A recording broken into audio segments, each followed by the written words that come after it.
Good evening to all of you that are with me from India. ఈ భారతదేశంలో ఉన్నటువంటి సహోదరులందరికీ శుభ సాయంకాలపు శుభములు తెలియజేస్తా ఉన్నాను. I'm sorry that we didn't have a chance to get together last week. గత వారంలో మనం కలుసుకోలేకపోయానందుకు నేను కొంచెం చింతిస్తా ఉన్నాను. But something came up and I had to attend it. I had to do it. ఏదో ఒక ముఖ్యమైనటువంటి పై నేను ఉండవలసి వచ్చింది, అందువల్ల మనం కలుసుకోలేకపోయాం. Okay, so let's get into the teaching today. మనం ధ్యానిస్తున్నటువంటి పాఠ్యాంశంలోకి మనం వెళ్ళిపోదాం. Let's give a brief review of what we were talking about. మనం ఏవైతే ఇప్పటి వరకు మనం చర్చిస్తున్నామో ఆ విషయాలు కొంచెంగా సంగ్రహంగా మీకు చూడాలని ఆశపడుతున్నాను. I want you to remember what happened to Adam and Eve when they ate of the fruit of the knowledge of good and evil. మంచి చెడ్డల తెలివినిచ్చు ఫల వృక్షము ఆదాము మరి భుజించినప్పుడు ఏం జరిగిందో అది మీరు గుర్తుపెట్టుకోవాలని నేను ఆశపడుతున్నాను. You have to understand something happened. అప్పుడు జరిగినటువంటి ఆ యొక్క సంఘటన మీరు గ్రహించాలి, మీరు అర్థం చేసుకుని ఉండాలి. And it affected man from the point of Adam till today. అది ఆ దినము నుండి ఈ దినం వరకు కూడా అది మానవుని అది బాధించింది, మానవునిపై ప్రభావం చూపింది.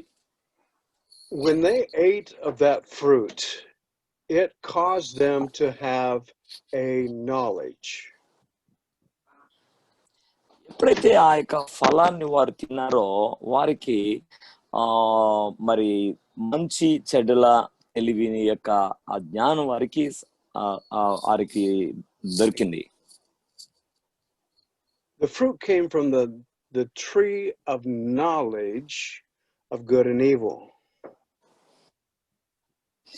ఆ ఫలము మంచి చెడ్డల తెలివినిచ్చేటువంటి ఆ వృక్షము యొక్క ఫలం అది. So knowledge will come into the conscience, into the mind of man. It's information that comes. ఆ జ్ఞానం అనేటువంటిది మానవుని యొక్క ఆ మనసులోకి ఆలోచనలోనికి వచ్చింది. And because it's knowledge of good and evil, then the man is confronted with thoughts of both good and evil. అది మంచి చెడ్డల తెలివినిచ్చేటువంటి వృక్ష ఫలము కనుక మానవునికి ఆ వివేచన, ఆ యొక్క అవగాహన భావములన్నీ కూడా రావడం ప్రారంభించబడ్డాయి. So now we have man that has the ability to choose. He has a free will. కాబట్టి మానవునికి ఇప్పుడు ఏది స్వీకరించాలి, దేన్ని తీసుకోవాలి అనేటువంటిది మానవునికి తేలికైంది. He now has the options that he will select for himself what he thinks is good and what he thinks is evil. తను ఏదైతే మంచిది లేక ఏదైతే చెడ్డది అని భావిస్తాడో దాన్ని స్వీకరించడానికి అతనికి అవకాశం దక్కింది. And so in what we've been studying is that man has been given two options. మానవునికి రెండు ఇష్టాలు ఇవ్వబడ్డాయి, అవకాశాలు. Option number one was the one that God wanted man to live. మొదటి అవకాశం ఏంటంటే దేవుడు కోరుకున్న రీతిలో మానవుడు జీవించడం.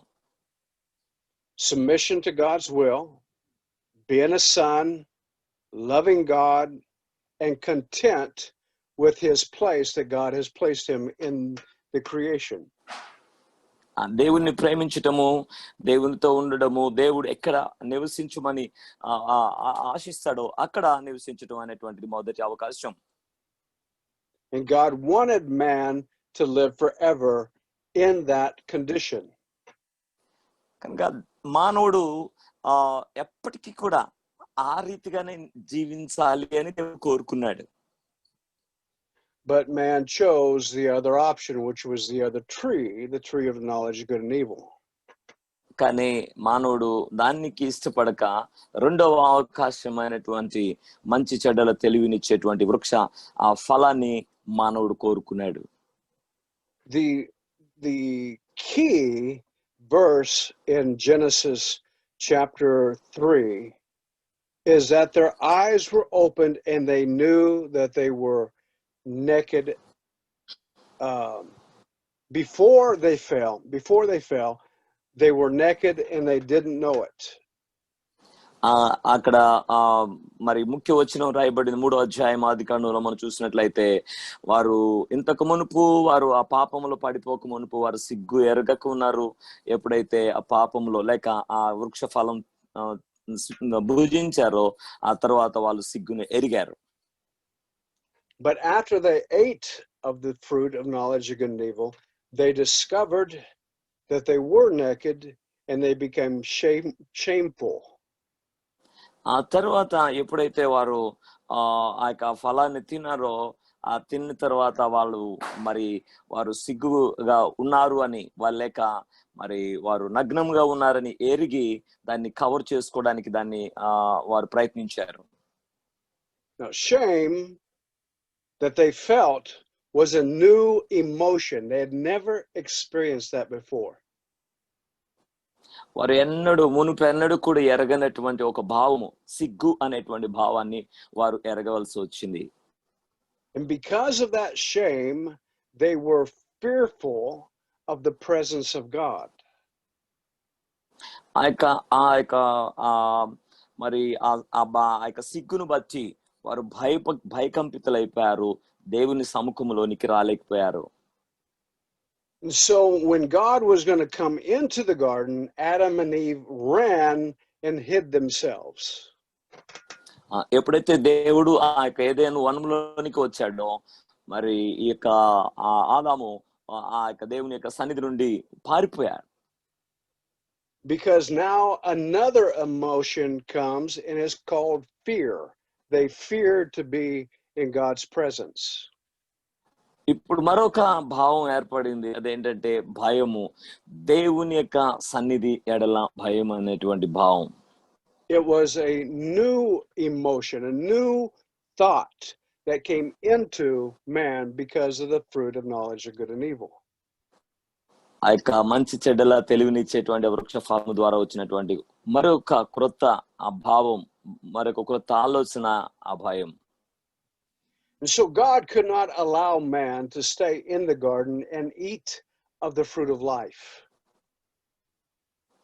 కనుక దేవునికి మానవుడు అక్కడే ఉండి అదే వనంలో ఉండి ఆ యొక్క మరి జీవవృక్ష ఫలము కూడా అందులోనే ఉంది కనుక అది తినడానికి దేవుడు ఒప్పుకోలేదు.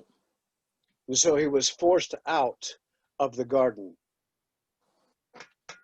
అంచేత మానవుడే మరి ఆదాముని ఆ యొక్క వనములో నుండి గెంటి వేయవలసి వచ్చింది, లేక వెలివేయవలసి వచ్చింది. Now we seen a very key verse in the Bible, and I want you to turn again to it.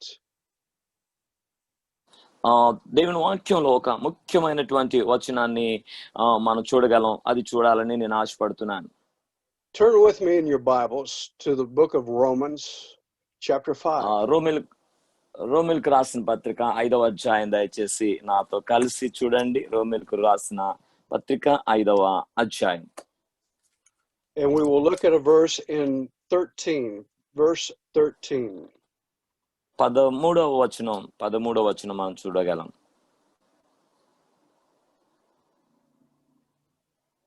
It says here, ఏమని చెప్తుందంటే, for until the law, sin was in the world, but sin is not imputed when there is no law.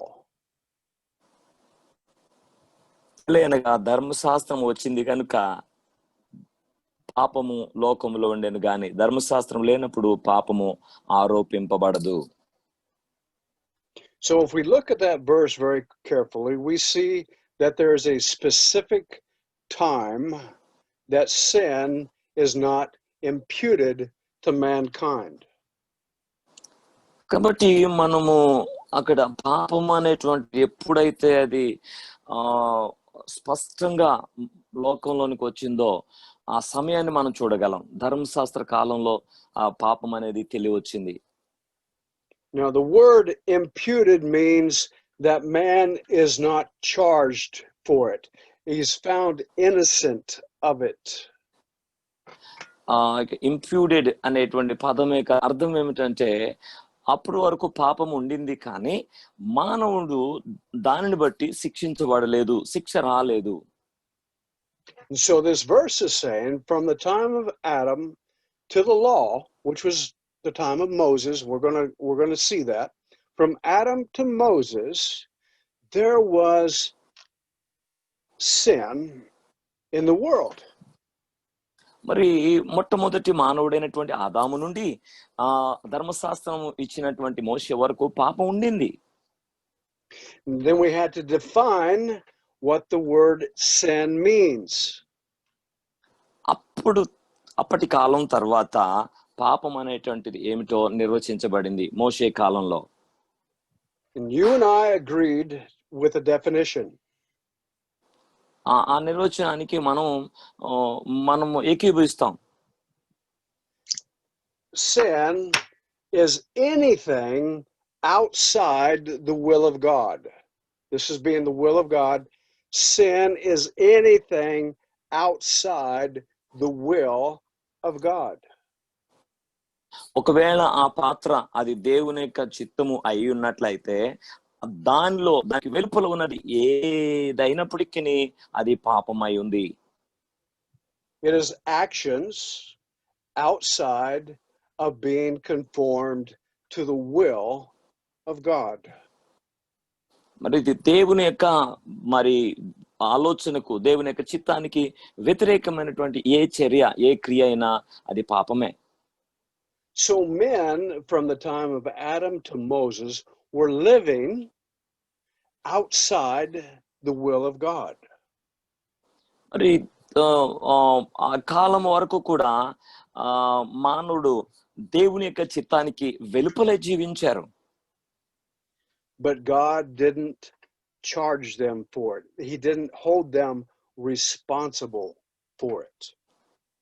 అయితే వారు చేసినటువంటి ఆ పాపమును బట్టి దేవుడు వారిని బంధించలేదు, శిక్షించను లేదు. Why? ఎందుకు? This verse tells why. అదే ఆ వచనం తెలియచేస్తా ఉంది. Sin is not imputed when there is no law.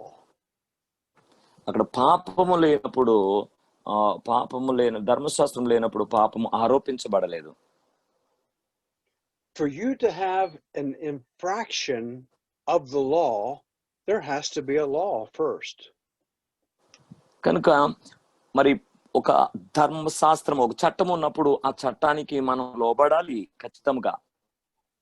So the will of God had not been established in what is the law. I'm sorry. The will yes. of God, the will of God Mm-hmm. Mm-hmm. had not been established as a law. మరి దేవుని యొక్క చిత్తము అనేటువంటిది ఒక చట్టం మీద ఆధారపడలేదు, చట్టం మీద స్థిరపరచబడి లేదు. When the law came to establish what is the will of God, then there could be an infraction of that law. ఎప్పుడైతే ధర్మశాస్త్రము లేక చట్టం వచ్చిందో అప్పుడే తెలియపరచబడింది, ఇదిగో ఇది దేవుని యొక్క చిత్తము ఇది అనేటువంటిది. And so from the time of Adam to the time of Moses, we saw people living during that time that were not living completely to the will of God. కనుక మొట్టమొదటి మానవుడైనటువంటి ఆదాము నుండి ధర్మశాస్త్రం ఇవ్వబడినటువంటి మోషే కాలం వరకు కూడా మానవుడు మరి వారికి చట్టము లేదు, వారు దేవుని యొక్క చిత్తములో కూడా జీవించి ఉండలేదు. And 2 weeks ago, we were looking at the life of Cain and Abel. గత ముందు వారం మనం కయ్యూను అలాగనే హేబేలు యొక్క జీవితాలను మనం పరిశీలన చేశాం. Cain offered up a sacrifice, but it was not received of God. కయ్యూను దేవునికి అర్పణ అర్పించాడు, కానీ అర్పణ ఆ దేవుని వలన అది స్వీకరించబడలేదు. Cain started to have thoughts in his mind. కాబట్టి కయ్యూను యొక్క మనసులోకి ఆలోచనలు అనేటువంటివి రావడం ప్రారంభమయ్యాయి. New thoughts, new emotions that came through the fruit of the knowledge of good and evil. మరి ఆ మంచి చెడ్డల తెలివినిచ్చే అటువంటి వృక్షము వారు తినినందున దానిలో నుండి ఒక క్రొత్త భావాలు, క్రొత్త ఆలోచనలు మరి కయ్యూనుకు వచ్చాయి. New thoughts like, God doesn't like me, but he loves my brother. ఆ కొత్త ఆలోచన ఏంటో తెలిసిన, అది దేవుడు నన్ను ప్రేమించడం లేదు, నా సహోదరుని ఆయన ఇష్టపడుతున్నాడు. Thoughts like, God is unfair, he rejects my offering. ఇంకొక ఆలోచన ఏంటంటే, దేవుడు న్యాయబద్ధంగా తీర్పు తీర్చలేదు, ఆయన నా యొక్క అర్పణ ఆయన మరి తృణీకరించాడు. I am envious of my brother Abel because his offering was received and mine wasn't. నేను నా యొక్క అర్పణ అంగీకరించబడలేదు, నా సహోదరుని యొక్క అర్పణ మాత్రమే అంగీకరించబడింది. I am angry with God. That's a new thought, a new emotion. ఇంకొక కొత్త ఆలోచన, కొత్త భావం ఏంటో తెలిసిన, నేను దేవునితో నేను కోపంలో ఉన్నాను. I am angry with my brother because నేను నా సహోదరునితో నేను కోపంలో ఉన్నాను, ఎందుకంటే నాకు అసూయ పుట్టుతుంది. And the result was that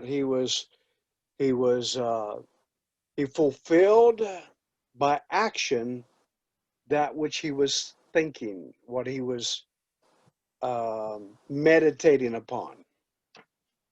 తన మనసులో ఏవైతే భావాలు వస్తా ఉన్నాయో, ఏవైతే ధ్యానంలో ఉన్నాడో, దాన్ని బట్టి అతడు క్రియారూపం దాల్చడం ప్రారంభించాడు. You see, emotions and thoughts are just that unless they are meditated upon, and then it produces an action. ఏవైతే భావాలు, ఏవైతే ఆలోచనలు మన మనసులో ఆలోచిస్తామో అవే మరి క్రియారూపం దాల్చడానికి మరి ఉత్పత్తి అవుతాయి. And so these thoughts were getting filtered through the conscience of Cain, and he came up with an idea. కాబట్టి ఇలాంటి ఆలోచనలు అన్ని కూడా కయ్యూను యొక్క మనసులోనికి వచ్చి ఆ క్రియారూపంలోకి అతడు దాల్చడం మొదలు పెట్టాడు. I will kill my brother. అతను అనుకున్నాడు, నేను ఖచ్చితంగా నా సహోదరుని నేను చంపేస్తాను. I will remove him from my life. నేను నా జీవితంలో అతన్ని నిశ్చయంగా అతన్ని తీసివేస్తాను. He will no longer be a competition to me. అతడు ఇకన్నిటికీ కూడా అతడు నాకు మరి ఒక ప్రత్యర్థిగా ఉండడానికి వీలు లేదు. And so he takes action and he kills his brother. ఆ రీతిగా మరి అతను మనసులోకి వచ్చినటువంటి ఆలోచనలు బట్టి అతడు క్రియారూపం దాల్చాడు, అతని తమ్ముడిని అయినటువంటి హేబేలును చంపాడు. Those thoughts, those emotions are because of the tree of knowledge of good and evil. ఆలోచనలు ఆ తలంపులు ఎక్కడి నుంచి వచ్చాయి తెలుసా? ఆ మంచి చెడ్డల తెలివినిచ్చేటువంటి ఆ వృక్ష ఫలములో నుండే. where man now decides for himself what is right and what is wrong. ఇప్పుడు మానవుడు ఆలోచించగలుగుతున్నాడు తన కొరకు, తనకి ఏది మంచిదో ఏది మంచిది కాదో. Today, in the day that we live, we still have men living by the knowledge of good and evil. ఈ దినమున మనం నివసించేటువంటి ఈ కాలంలో కూడా ఆ ఫలము యొక్క ఆ వృక్ష ఫలము యొక్క ఫలితాన్ని మనం అనుభవిస్తా ఉన్నాం. They are still living their lives in what they perceive is good and evil for themselves. కనుక మానవుడు వారికి ఏది అవసరమో ఏది మంచిదని అనిపిస్తా ఉందో దాన్ని బట్టి మానవుడు జీవిస్తా ఉన్నాడు. They say things like, no one is going to tell me how to live my life. వారు ఎలాగ మాట్లాడినారు అంటే, ఎవడు కూడా నేను ఇలా జీవించాలి అని నాకు చెప్పనవసరం లేదు. If I want to get drunk, I'll get drunk. It's not your business.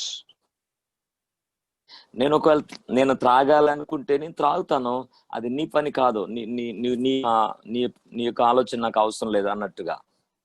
If I want to smoke cigarettes, I'll smoke cigarettes because that's what I want. That's what makes me happy. ఏదైతే నాకు సంతోషకరంగా ఉంటుందని నేను అనుకుంటూ నేను పొగ త్రాగాలనుకుంటున్నానో నేను త్రాగుతాను, అది నా ఇష్టం. If I want to beat up my wife, that's my business, not yours. ఒకవేళ నేను నా భార్యను నేను మరి చిత్రహింసలు కొట్టాలని నేను అనుకుంటానో నేను కొడతాను, అది నీకు అనవసరం అన్నట్టుగా. If I want to use drugs, that's what I want to do. I want that. I decide. ఒకవేళ నేను మరి డ్రగ్స్ తీసుకోవాలనుకుంటే ఇంజెక్షన్స్ ద్వారా నేను తీసుకుంటాను నేను. They say there are no absolutes. వాళ్ళు అంటున్నారు ఇక నా ఆలోచనకి ప్రత్యామ్నాయం ఏది కూడా లేదు. How can you judge me when you don't know where I've come from? నేను ఎక్కడి నుంచి వచ్చానో నా భావాలు ఏంటో నీకు తెలియనప్పుడు నువ్వెలాగ నువ్వు ఎలాగ నాపై నువ్వు తీర్పునిస్తావు? There cannot be an absolute wrong and there cannot be an absolute right.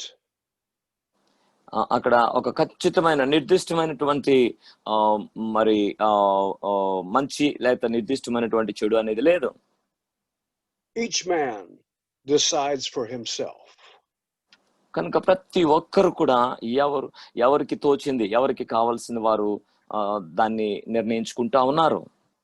Now you see, this is the cause of the fruit of knowledge of good and evil. మీరు గమనించారా? ఇవన్నీ కూడా మంచి చెడ్డల తెలివినిచ్చేటువంటి ఫలము యొక్క ఆ వృక్ష ఫలము యొక్క ఫలితాలే. If we look at everything that is affecting us in a negative way, it's because somebody is making a decision. ఒకవేళ అది మనం తీసుకున్నది మరి మనకు వ్యతిరేకంగా మనకు ఉంటున్నట్లయితే అది ఎవరో ఒకరు తీసుకున్నటువంటి ఆలోచన. Abortion, corruption, drug usage, crime, it all comes out of man making his own decisions for himself. మరి అబార్షన్ కానివ్వండి, మరి నేరం కానివ్వండి, మరి లేకపోతే ఇలాంటివి పాపాలన్నీ ఉన్నాయి, అవి మానవుడు తీసుకుంటున్నటువంటి నిర్ణయాలు.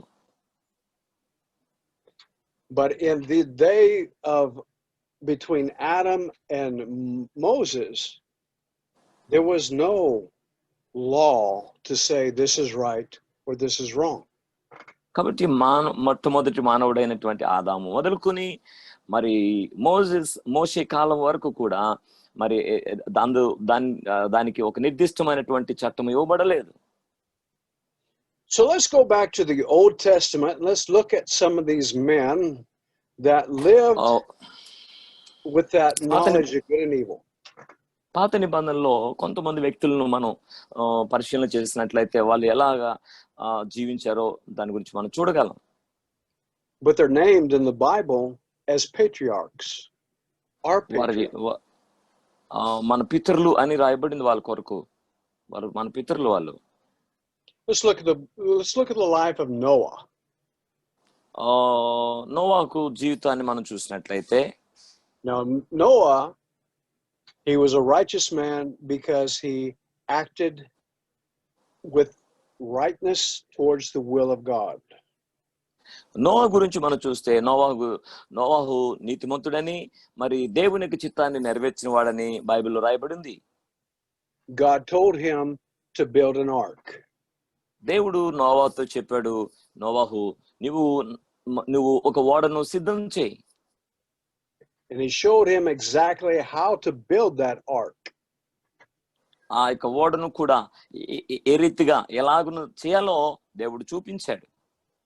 And Noah, for 120 years, built that ark, even though everybody was making fun of him. మరి నోవాహు ఆ రీతిగా 120 సంవత్సరాలు ఆ ఓడను చేస్తూనే ఉన్నాడు. మరి అనేక మంది ఆయనను దూషించారు, హేళన చేసినప్పటికీ కూడా. And because of that one act of obedience, Noah was mentioned as a righteous man. ఆ ఒక్క కారణాన, మరి దేవునికి విధేయత చూపినటువంటి ఆ కారణాన నోవాహు నీతిమంతుడు అని పిలువబడ్డాడు. But Noah had his problems. అయితే నోవా జీవితంలో కూడా కొన్ని సమస్యలు ఉన్నాయి.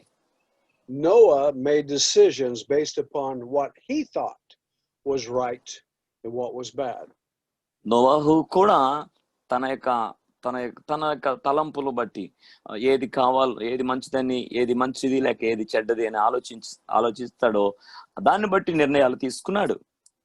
In Genesis chapter 9 verse 20 and 21, ఆదికాండము 9వ అధ్యాయం 20-21వ వచనంలో మనం చూసినట్లయితే, it says this. అక్కడ ఈ రీతిగా చెప్పబడింది. Then Noah began farming and planting a vineyard. He drank of the wine and he became drunk. And he uncovered his tent. Yeah.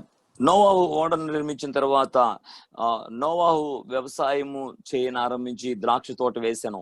పిమ్మట ద్రాక్ష రసము త్రాగి మత్తుడై తన గుడారంలో వస్త్రహీనుడై ఉండెను అని రాయబడింది.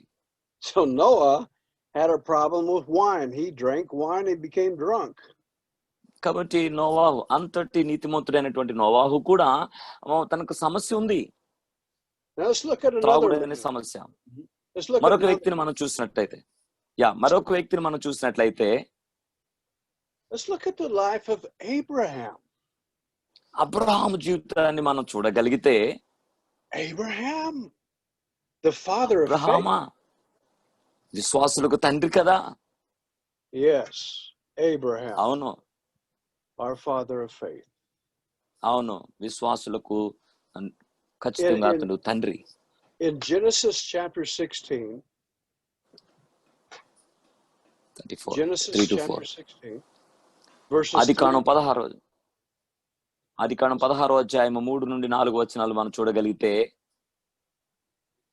it says, after Abraham had lived 10 years in the land of Canaan, Abraham's wife Sarai took Hagar, the Egyptian, her maid, and gave her to her husband Abraham as his wife. He went into Hagar and she conceived, and when she saw that she had conceived, her mistress was despised in her sight. కాబట్టి అబ్రహాము కనాను దేశంలో 10 ఏండ్లు కాపురమున్న తర్వాత అబ్రాము భార్య అయినటువంటి శారాయి తన దాసి అయినటువంటి హాగరును ఐగుప్తురాలను తీసుకుని తన పెనిమిటి అయిన అబ్రామునకు భారీగా ఉండునట్లు అతనికి ఇచ్చెను. అతడు ఆగరుతో పోయినప్పుడు అది గర్భవతి ఆయను. అది తాను నైతినని తెలుసుకున్నప్పుడు దాని యజమానురాలు దాని దృష్టికి నీచమైనదాయను. Here we see polygamy having been birthed అక్కడ మరి బహుభార్యత్వము అనగా ఒక భార్య కంటే ఎక్కువగా ఉండడం అనేటువంటిది అక్కడ ప్రారంభమైంది. In disobedience to God, he goes in to Hagar and he has sexual relationships with her and she conceives. మరి దేవుని యొక్క చిత్తానికి వ్యతిరేకంగా వేరుగా అతడు హాగరు అనేటువంటి వ్యక్తితో వెళ్ళాడు. అంతేకాదు ఆమె గర్భవతి అయింది. Now, was that God's will? No. అది దేవుని యొక్క చిత్తమా? కాదు. That was Abraham living outside of God's will. దేవుని యొక్క చిత్తము కాని దాన్ని అబ్రహాము చేశాడు. But God didn't hold him responsible for that act of disobedience. అయితే దేవుడు దాన్ని బట్టి అతడు చేసినటువంటి కార్యాన్ని బట్టి దేవుడు అతన్ని శిక్షించలేదు, మరి శిక్షకు గురి చేయలేదు. Hagar and her son suffered the consequences of being expelled away from the people. మరి అయితే హాగరుకు పుట్టినటువంటి కుమారుడైన ఇష్మాయేలు మరి ఆ ప్రజల్లో నుండి వెలివేయబడ్డారు. But Abraham did not suffer a consequence for breaking a law. మరి అబ్రహాము కూడా మరి ఆ యొక్క చట్టాన్ని, ధర్మశాస్త్రాన్ని అతిక్రమించాడు, కానీ అబ్రహాము ఆ శిక్షకు గురి కాబడలేదు. Now let's continue looking at the life of Abraham. Let's look at Genesis chapter 20. Abraham జీవితంలో ఇంకా మనం చూసినట్లయితే ఆదికాండము 20వ అధ్యాయంలో మనం చూడగలం. Now you see, people who live according to the fruit of the knowledge of good and evil, they live for themselves. మరి మనం చూసినట్లయితే ఆ మంచి చెడ్డల తెలివినిచ్చేటువంటి వృక్ష ఫలము ద్వారా జీవించేటువంటి మనుషులు వారి కొరకు వాళ్ళు జీవించారు. Their whole life it's all about me. ఈ జీవితం అంతా కూడా ఇదంతా కూడా ఇది నా కొరకే. What's important for me. ఏదైతే నాకు ఉపయోగం, నాకు ప్రాముఖ్యం అనుకుంటానో, and part of that is self-preservation. అది నేను నా యొక్క వ్యక్తిగతంగా నా యొక్క సొంతము కొరకు నేను దాన్ని భద్రపరుచుకుంటా. Now, Sarah, the wife of Abraham, was a beautiful woman.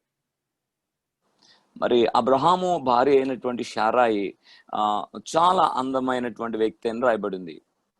And this caused some concern in Abraham's life.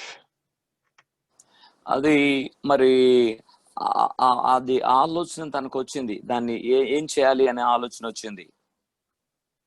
And one of the times when he was wandering through the land of Negev, he was concerned about the king of Gerar. అక్కడ అబ్రహాము గెరారు ప్రాంతంలో మరి అతడు జీవించినప్పుడు అబిమెలెకు అనేటువంటి అతని గురించి అతడు జాగ్రత్త పడవలసిన పరిస్థితి ఏర్పడింది. The king of Gerar, by the name of Abimelech, came and he saw Sarah and he desired Sarah. అక్కడ మరి గెరార్లో ఉంటున్నప్పుడు ఆ రాజు అయినటువంటి అబీమెలెకు తన భార్య అయినటువంటి శారాయిని తీసుకున్నాడు. Because Abraham was fearful that the king would kill him and take Sarah, he lied. Abraham భయపడ్డాడు, ఎందుకంటే నా భార్య అయినటువంటి శారాయి చాలా అందంగా ఉంటది కనుక రాజు అయినటువంటి అబీమెలెకు తీసుకుంటాడేమో, నన్ను చంపేస్తాడేమో అని చెప్పి భయపడ్డాడు. Abraham told the king that Sarah was his sister. అప్పుడు అబ్రాహాం ఏమని చెప్పాడంటే, ఈ శారాయి నా సహోదరి సార్ అని చెప్పాడు. Why would Abraham say that? ఎందుకు అబ్రాహాము ఆ రీతిగా చెప్పవలసి వచ్చింది?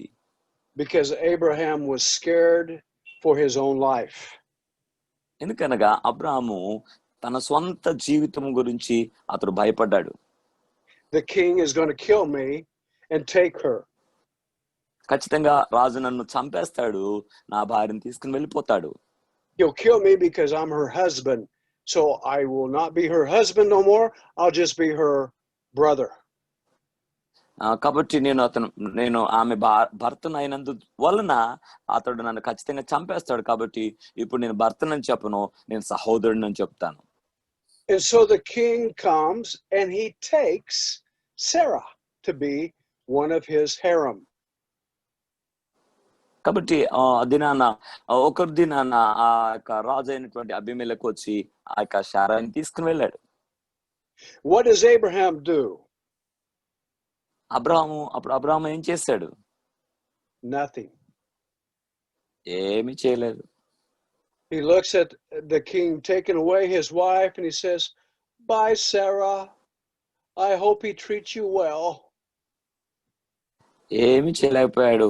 అమ్మా జాగ్రత్త, నువ్వు బాగానే ఉంటావని నేను అనుకుంటా, అతను నిన్ను మంచిగానే చూసుకుంటాడని అనుకుంటున్నాను అని చెప్పి పంపించేస్తాడు. Bye, Sarah. Bye Sarah. I'm glad you're going with the king. At least I have my life now. బాయ్ షరా, రాజు నేను తీసుకుని వెళ్తున్నాడు, కనీసం నా ప్రాణం అన్న క్షేమంగా ఉంది అన్నాడు. What is that showing us? What is that showing us? అది మనకేం తెలియచేస్తా ఉంది? That shows us that Abraham is more concerned about his own life than about Abraham అది మనకు ఏమి తెలియచేస్తుందంటే, అబ్రహాము తన భార్య అయినటువంటి శారా జీవితం కంటే తన జీవితం, తన ప్రాణం ముఖ్యమని అది మనకు తెలియచేస్తా ఉంది. It's all about me. It's me. అది నేను. అది నేను. It's Abraham. It's all about Abraham. ఇది అబ్రహాం బాగుండాలి. అబ్రహాం బాగుంటే చాలు. I don't care about my wife. I don't care what the king does. నా భార్య సంగతి నాకు అనవసరం. నా భార్యను అతను ఏం చేస్తాడో కూడా నాకు అనవసరం. నేను బాగుంటే చాలు. I don't want to die. నేను చనిపోవడానికి ఇష్టపడటం లేదు. So I will lie to preserve my life. కాబట్టి నా జీవితాన్ని నేను సంరక్షించుకోవడానికి నేను అబద్ధం ఆడతాను. And it just so happens that the king received a dream from God. అయితే రాజైనటువంటి అబీమెలెకుకు దేవుడు ఒక కలనిచ్చాడు. Before that he could have relationships with Sarah, sexual relationships, God saved him from having done that against Abraham. మరి అతడు అబ్రహాముకు వ్యతిరేకంగా తన భార్య అయినటువంటి శారాయితో అతడు కలవక మునుపు దేవుడు అతన్ని ఆపెను అని మనం చూస్తున్నాం. Emmanuel, can you read from verses 1 through 8, Genesis 20? Yes. ఆదికాండము 20 అధ్యాయము 1-8 వచనాలు మనం చదవగలిగినట్లయితే చక్కని మాటలు అక్కడ రాయబడి ఉన్నాయి. ఏమనంటే, అక్కడ నుండి అబ్రాహాము దక్షిణ దేశముకు తరలిపోయి కాదేశునకును షూర్నకును మధ్య ప్రదేశంలో నివసించి గెరారులో కొన్నాళ్ళు ఉండెను. అప్పుడు అబ్రహాము తన భార్య అయిన శారాయిని గురించి, ఈమె నా చెల్లెలని చెప్పాను గనుక గెరారు రాజైన అబీమెలెకు శారాను పిలిపించి తన ఇంట చేర్చుకొనెను. నన్ను రాత్రి వేళ దేవుడు స్వప్నమందు అబీమెలెకు నొద్దకు వచ్చి, నీవు నీ ఇంట చేర్చుకొనిన ఈ స్త్రీ ఒక పురుషునికి భార్య గనుక ఆమె నిమిత్తము నీవు చచ్చిన వాడవు సుమా అని చెప్పాను. అయితే అబీమెలెకు ఆమెతో పోలేదు గనుక అతడు, ప్రభువా, ఇట్టి నీతిగల జనమును హతము చేయుదువా, ఈమె నా చెల్లెలని అతడు నాతో చెప్పలేదా? మరియు ఈమె కూడా అతడు నా అన్న అనెను. నేను చేతులతో ఏ దోషము చేయక యథార్థోదయముతో ఈ పని చేస్తున్నానెను. అందుకు దేవుడు, అవును, యథార్థోదయంతో దీనిని చేస్తువని నేను ఎరుగుదును.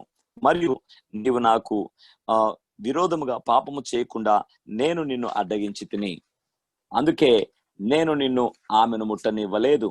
కాబట్టి ఆ మనిషిని భార్యను తిరిగి అతనికి అప్పగించుము.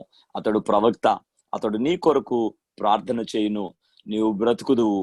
నీవు ఆమెను అతనికి అప్పగించిన ఎడల నీవు నీ వారందరూ నిశ్చయముగా అప్పగించని ఎడల నీవును నీ వారందరూ నిశ్చయముగా చచ్చెదరని తెలుసుకొనుమని స్వప్నమందు అతనితో చెప్పాను. ఎస్.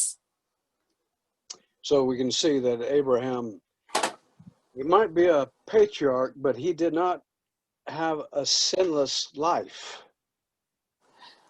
అబ్రహాము జీవితంలో మనం చూసినట్లయితే అతడు మన పితరుడే, కానీ అతను మరి పాపము లేనివాడుగా అతను ఉండలేదు.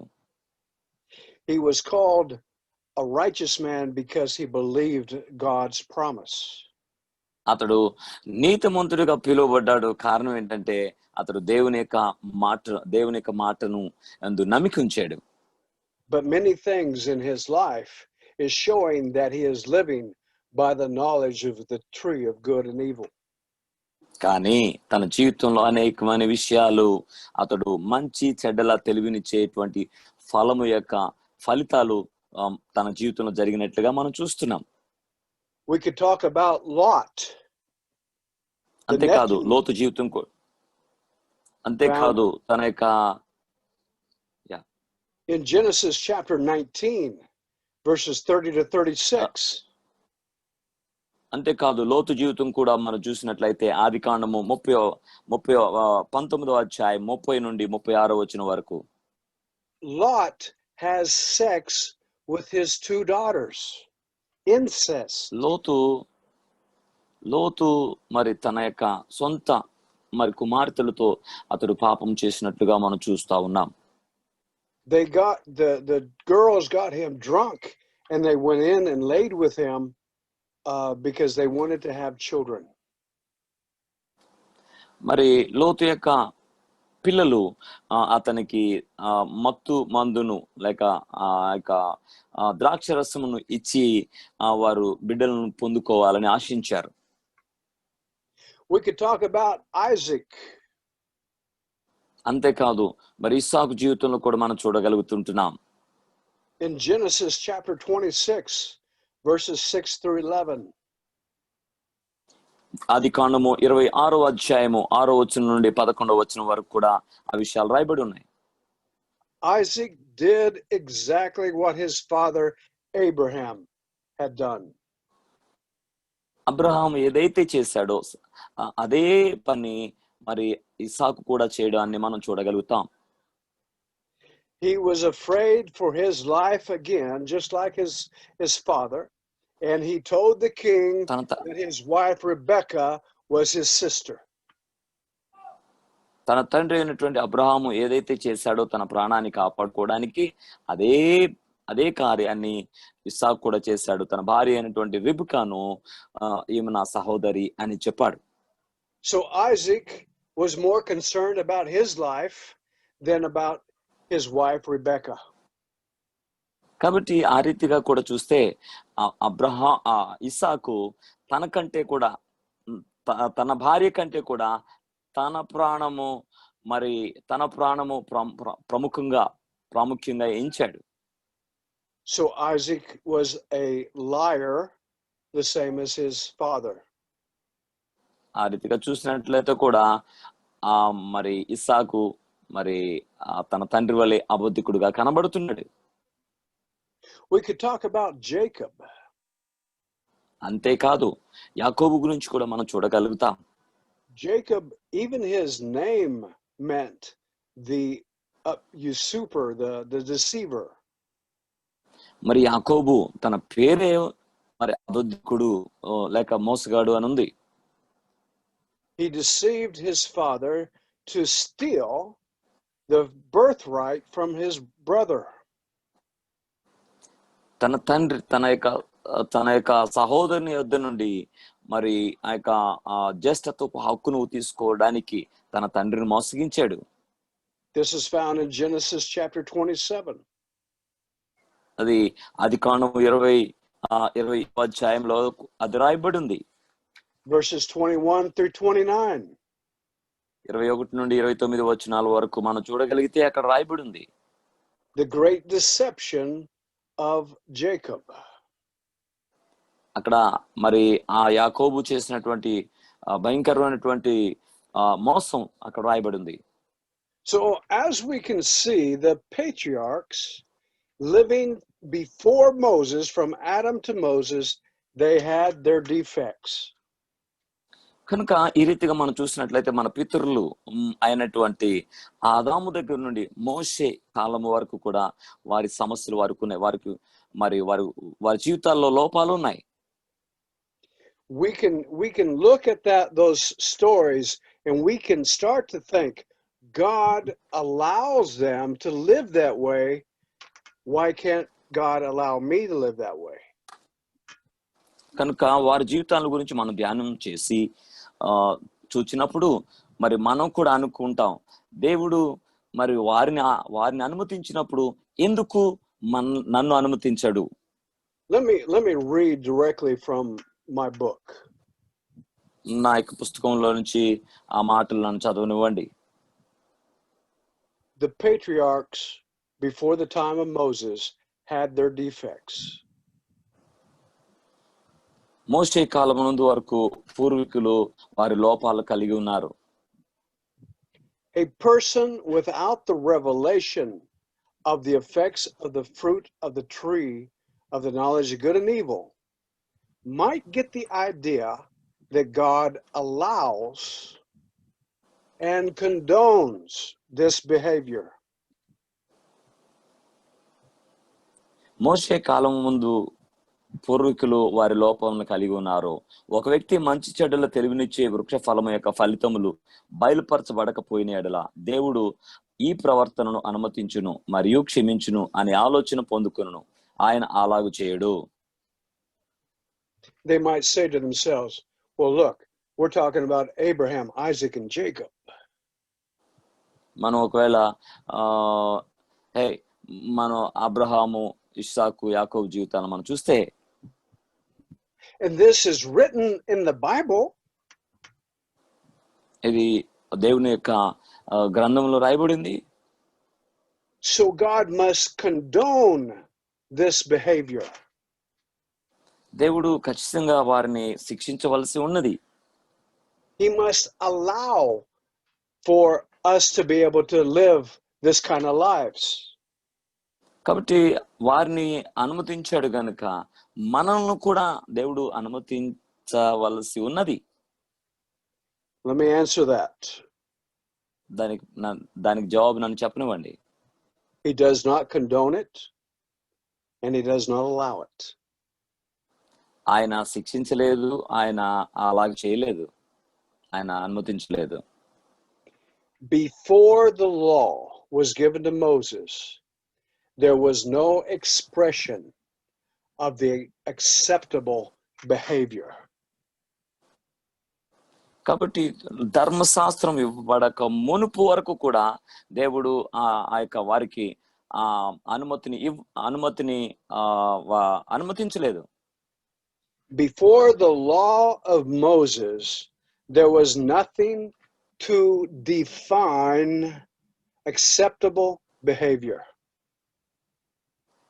ఎందుకనగా ధర్మశాస్త్రము ఇవ్వబడనంత వరకు కూడా ఈ రీతిగా ఉంటే మనం అనుమతించబడతాము అనేటువంటి ఒక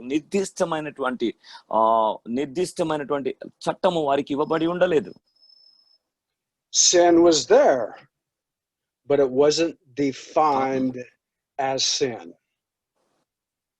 పాపము అక్కడ ఉండింది, కానీ అది పాపము అని నిర్వచించబడి ఉండలేదు. Man did not know what was expected of him. కాబట్టి మానవునికి తెలీదు దేవుడు వారి నుండి ఏమి కోరుకుంటున్నాడు అనే సంగతి. Man was making decisions on his own based upon what he thought was right or what he thought was wrong. కాబట్టి మానవుడు తనకు తానుగా ఏదైతే తనకు మంచిదని అనిపించిందో లేక ఏదైతే తనకు చెడ్డది అనిపించిందో తనకు తానుగా నిర్ణయాలు తీసుకుంటూ వచ్చాడు. Those decisions were basically self-serving. కాబట్టి ఆ నిర్ణయాలన్నీ కూడా తన సొంతము కొరకు మాత్రమే ఉపయోగపడ్డాయి. In any given moment, in any given circumstance, it was what the man thought was best for him by his own thoughts and minds would determine his actions. ఏ పరిస్థితుల్లో కూడా ఏ సమయంలో కూడా అది ఏదైతే తన ఆలోచనకు మంచిది అని అనిపించిందో అది తనకు మాత్రమే మంచిదిగా లేకపోతే ఉపయోగపడేదిగా అది ఉండేది. Man had a big problem and still has a big problem. మానవునికి సమస్య ఉంది, పాపము కూడా సమస్య ఉంది.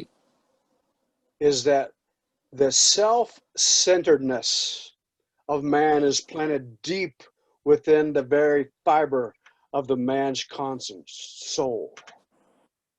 మరి తన హృదయంలో తన మనసులో నుండి ఏదైతే ఆలోచన వస్తాదో అది తన సొంతము కొరకు అతడు ఉపయోగించుకునేదిగా అతడు నిర్ణయం తీసుకునేవాడు. And this is a result of choosing to eat from the tree of the knowledge of good and evil. దాని ఫలితం ఏంటో తెలిసిన అది కేవలం ఆ మంచి చెడ్డల తెలివినిచ్చేటువంటి ఆ వృక్ష ఫలము యొక్క ఫలితమే. Okay, so let's talk about your household where you live right now. ఇప్పుడు చూద్దాం నీవు నివసించేటువంటి నీ జీవితం లేక మన కుటుంబ పరిస్థితులు మనం చూసినట్లయితే. What if there was no concept of right and wrong? ఏది మంచిదో ఏది చెడ్డదో మనకి ఇవ్వబడి ఉండలేదు. And each member of the family did and acted according to what was best for them. What would prevail? Yes, ఎవరిని మనం చూసినప్పటికీ కూడా మన కుటుంబంలో మనం నివసించే కుటుంబాల్లో ఎవరిని చూసినట్లయినప్పటికీ ఎవరికి వారి మంచిదని తోచిందో అది వారు చేసుకుంటూ వెళుతున్నారు. There's no right, no wrong. You lived according to what you thought. What would happen? ఏది మంచిది అనేది లేదు, ఏది చెడ్డదని లేదు. ఏది వాళ్ళకి మంచిది అనిపిస్తే వాళ్ళు చేసుకుంటూ వెళ్ళిపోతున్నారు. దానిలో సమస్య ఏముంది అనుకుంటున్నారు. In any society where there is no defined law of right and wrong, chaos will prevail. కాబట్టి ఏ సమాజంలో కూడా ఇది మంచిది ఇది చెడ్డది అనేది నిర్వచించబడి ఉండటం లేదు. Thinking themselves wise, they become nothing more than a brute beast, a beast of the field. కాబట్టి ఎవరైతే జ్ఞానులు అని అనుకుంటున్నారో వారు మరి ఆ అరణ్యంలో ఉన్నటువంటి మృగముల వలె వారు కొందరు ప్రవర్తిస్తా ఉన్నారు. Let's turn your Bibles to the book of Romans, chapter 1. మరి బైబిల్లో మనం చూసినట్లయితే రోమీయులకు రాసిన పత్రిక 1వ అధ్యాయంలో ఒక మాట రాయబడి ఉంది. From verse 21 to 23. 21 నుండి 23 వచనాల వరకు మనం చూడగలిగినట్లయితే. For even though they knew God, they did not honor him as God or give thanks, but they became futile in their speculations, and in their foolish heart was darkened. Professing to be wise, they became fools and exchanged the glory of the incorruptible God for an image in the form of a corruptible man, and of birds and four-footed animals and crawling creatures. మరియు వారు దేవుని ఎరిగియు ఆయనను దేవునిగా మహింపరచలేదు, కృతజ్ఞతాస్తుతులు చెల్లింపను లేదు గాని తమ వాదములు ఎందు వ్యర్థులైరి. వారు అవివేక హృదయము అంధకారమయమాయను. తాము జ్ఞానులమని చెప్పుకొనుచు బుద్ధిహీనులు ఐరి. వారు అక్షయుడగు దేవుని మహిమను క్షేమగు మనుషుల యొక్కయు మరి పక్షుల యొక్కయు చతుస్పాద జంతువుల యొక్కయు పురుగుల యొక్కయు ప్రతిమ స్వరూపములుగా మార్చిరి. Whenever there is no law, chaos will be evident. Chaos means? Chaos means no order. There's no order. Yeah. Okay. ఎక్కడైతే అక్కడ చట్టము లేదో అక్కడ మరి మరి వారు ఇష్టం వచ్చినట్లుగా వారు జీవించారు. In order to have, to have order, and God is a God of order. కాబట్టి మన దేవుడు He has to define what sin is. మన దేవుడు మరి క్రమమునకు కర్త గనుక ఆయన ఏది పాపము కాదో దానిని ఆయన నిర్వచించవలసి వచ్చింది. And he does that by bringing forth the law. అందును బట్టి దేవుడు మరి ఆ యొక్క ధర్మశాస్త్రాన్ని ఆయన తీసుకుని వచ్చాడు. We will get into this in the next classes, but God had to define what sin was. కాబట్టి ఆ రీతిగా దేవుడు ఏది పాపము అనేటువంటిది ఆయన నిర్వచించవలసి వచ్చింది. So that he would deal with the disorder of the earth. కాబట్టి ఈ రీతిగా మరి లోకం మరి భూమి మీద మరి ఒక నిర్దిష్టమైనటువంటి ఒక క్రమము లేనందు చేత దాన్ని క్రమపరచడానికి దేవుడు ఒక ధర్మశాస్త్రాన్ని తీసుకుని వచ్చాడు. Now we have 2 minutes before our time's up. మన సమయం మనం ముగించుకోవడానికి ఇంకా 2 నిమిషాలు మాత్రం ఉన్నాయి. Let me ask, is there any questions about what we talked about today? ఈ దినాన మనము మాట్లాడుకున్నటువంటి వాటిలో ఏమైనా ప్రశ్నలు మీకున్నాయా? If you have a question, you can remove yourself from being muted and ask the question. కాబట్టి మీకు ఏమైనా ప్రశ్న ఉంటే దయచేసి ఖచ్చితంగా మీరు అడగొచ్చు. ఆ ప్రశ్నలు మీరు అడగొచ్చు. Anyone? Questions? ఎవరైనా సరే ఏమైనా మీకు ఇందులో ఏమైనా ప్రశ్న ఉన్నట్లయితే ఖచ్చితంగా దాన్ని అడగొచ్చు. అర్థం కాకపోయినా.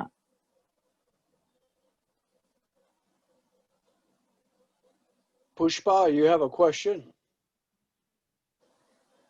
No? మా పుష్ప మీకేమైనా ప్రశ్న ఉందా? Okay. No, sir. Okay, very good. లేదంటే All right, well, that's good. We will continue this next week. కాబట్టి ఈ అంశాలు మరలా వచ్చే వారంలో మనం కొనసాగించుకుందాం. Thank you for joining with me today. ఇది నాతో కలిసి ఏకీవించినందుకు మీకు ధన్యవాదాలు తెలియజేస్తా ఉన్నాను.